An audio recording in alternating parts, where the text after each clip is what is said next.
The eldest son of the Acharya family is getting married today, so the whole house has been beautifully decorated. Everyone is busy with their own tasks. No one even has time to breathe.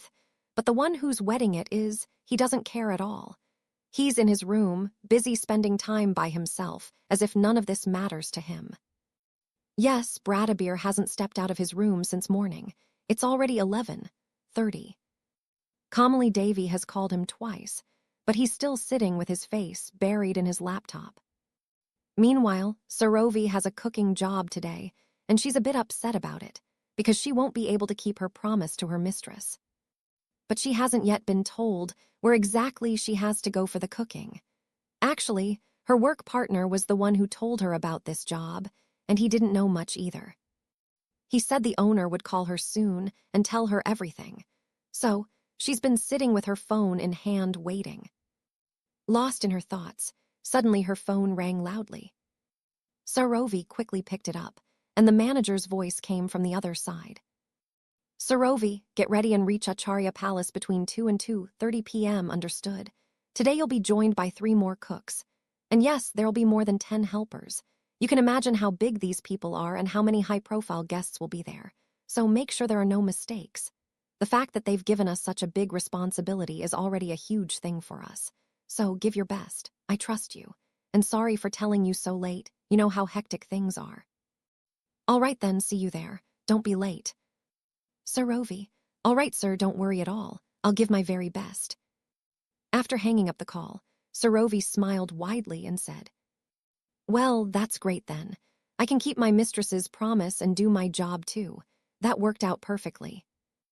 Let me get ready quickly now, or else I'll be late. Acharya house, Bradabir's room. Brat was lost in thought. He couldn't calm himself down at all.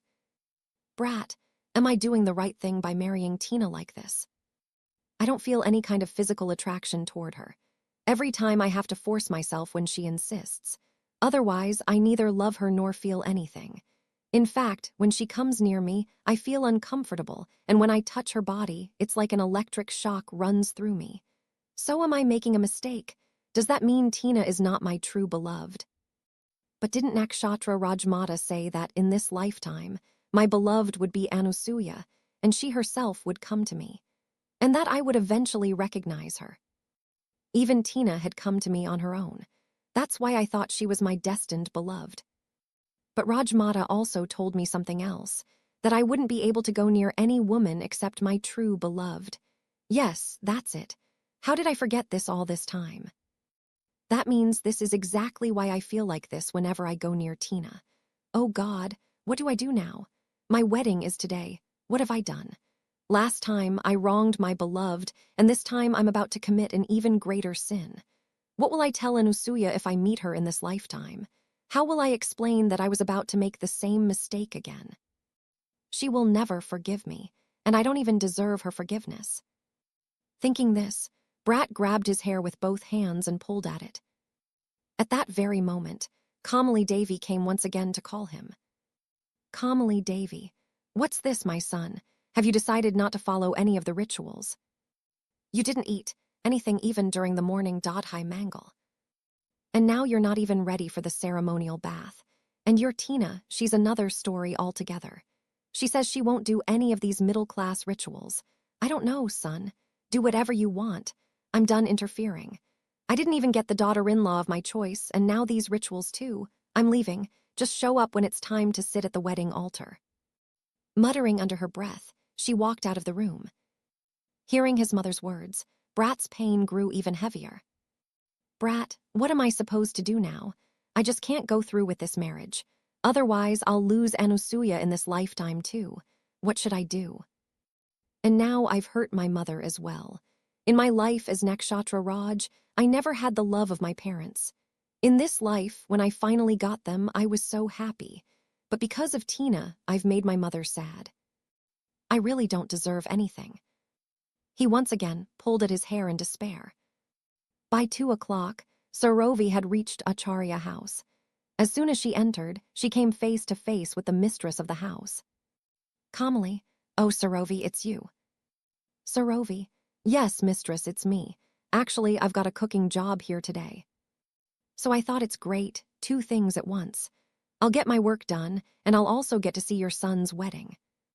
Calmly, wonderful, that's just perfect. Go on, the cooking area is that way. She pointed toward the back of the house, and Sarovi went off to start her work. A little later, Brat came downstairs wearing a yellow kurta. He went to his mother to ask about the rituals he needed to follow.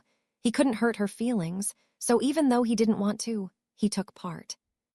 Seeing him perform the rituals, Kamali Devi felt relieved. She kissed his forehead, applied turmeric on him, and prepared to bathe him. Just then, one of the neighbors' wives said, "So, mistress, your daughter-in-law won't be taking part in these rituals. Then who are you applying this turmeric for? Who's it meant for?" Kamali Devi had no answer to that. She just stayed quiet. Hearing this, Brat also felt unsettled, and when he saw his mother silent, he felt even worse.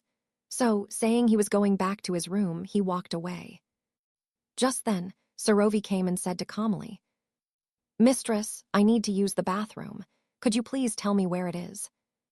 Kamali, "Of course, why not? And why are you hesitating so much, dear? Think of this house as your own. Go upstairs and take a left. That's where the bathroom is."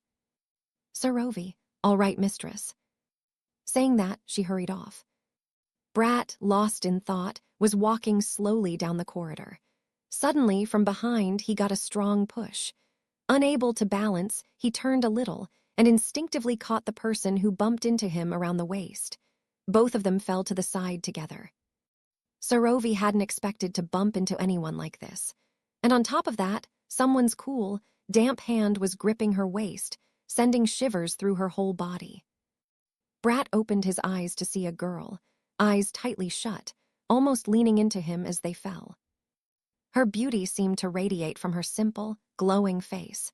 He had never seen such a beautiful girl before. While he stared at her, he suddenly realized his turmeric-smeared hand was gripping something soft and delicate. He glanced down to see that what felt like cotton was actually the girl's soft waist. At once, a strange thrill rushed through his body. Even with Tina so close, he had never felt this kind of excitement that he was now feeling from holding this ordinary girl's waist. His thoughts were broken by the girl's sudden movements. He saw her trying to get up without looking at him. As soon as he moved his hand away from her waist, she quickly stood up, straightened her churidar, and rushed off into the nearby bathroom.